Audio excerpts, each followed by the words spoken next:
Hello ka, Ma'am Shiko. So, yun nga, pumasyal kami ngayon sa ilog para maligo. So, yan yung gawa namin ngayong araw. Wala kasing magawa tuwing linggo, kaya gumala kami.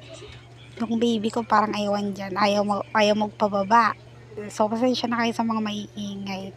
So, kaya umalis muna kami sa ilog. Kasi naman parang ayawan yung batang to. Hindi naman buti pa yung isa nag-i-enjoy. So, kaya habang wala pa kami dun sa ilog, dahil binuhat ko pa siya, ayaw niya kasi pumunta dun. Yung pamangkin ko muna yung binibidyo ko dyan.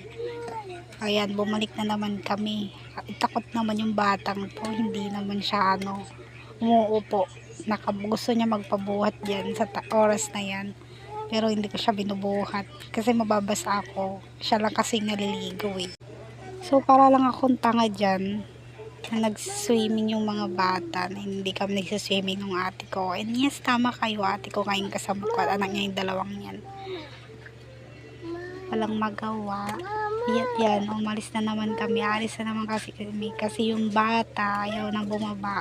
Yung chinelas niya kasi nahulog. Makulit kasi. So, yun na nga. Habang sinusot yung chinelas niya, binaba ko na siya. Enjoy na siya dyan, mga mi.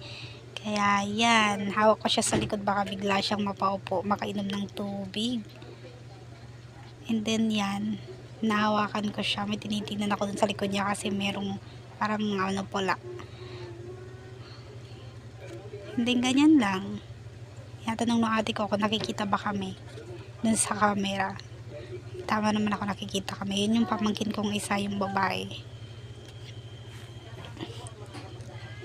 And then, yan, enjoy na enjoy ang bata. Ayaw nang umalis. So, sa mga oras na to, magpapabuhat na naman siya. Pasensya na kayo sa voice ko kasi yung anak ko pasaway nandito. Ang gulo-gulo, ikot ng ikot.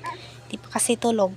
Kaya yan, nagpapabuhat na siya. Ayaw na niya umalis kaya tinakot ko na may ipis dun sa tubig. Kaya naalis na kami ulit. Ang kulit-kulit. Ayaw maligo. Mahuhulog na yung pants ko sa kakulitan niya. Ew, what's that? And then, yan, wala na kami. Umupo na siya doon sa harapan lang. Ayan, dito na yung bata. Masyadong pasaway, nakikinood. And then, gora. Yan na ulit sila. Nilipat namin sila sa mas ibabaw para kahit hindi namin sila hawakan. Yan, enjoy na enjoy sila. So, yan nga. Enjoy na enjoy ulit ang batang ewan. Yan, video. Paano yung video lang ang mama niya? May tinitingnan kasi ako dyan, yan. Hindi nababasa yung buhok niya kasi madali lang siyang lamigin. Kaya hindi ko binabasa yung buhok niya. So, yun nga. Ganyan lang gawain niya. Pag nasa tubig siya, maibabaw. So, yun nga. May pinapakita sa akin dyan. Pinapakita niya yung mga dahon na pupulot niya sa tubig. Yan. Nag-i-enjoy siyang magpupulot ng mga dahon. Ang kulit, ang kulit. Mamaya pagod na yan, sumasayaw na ulit siya. Ginuko yung tulungan niya.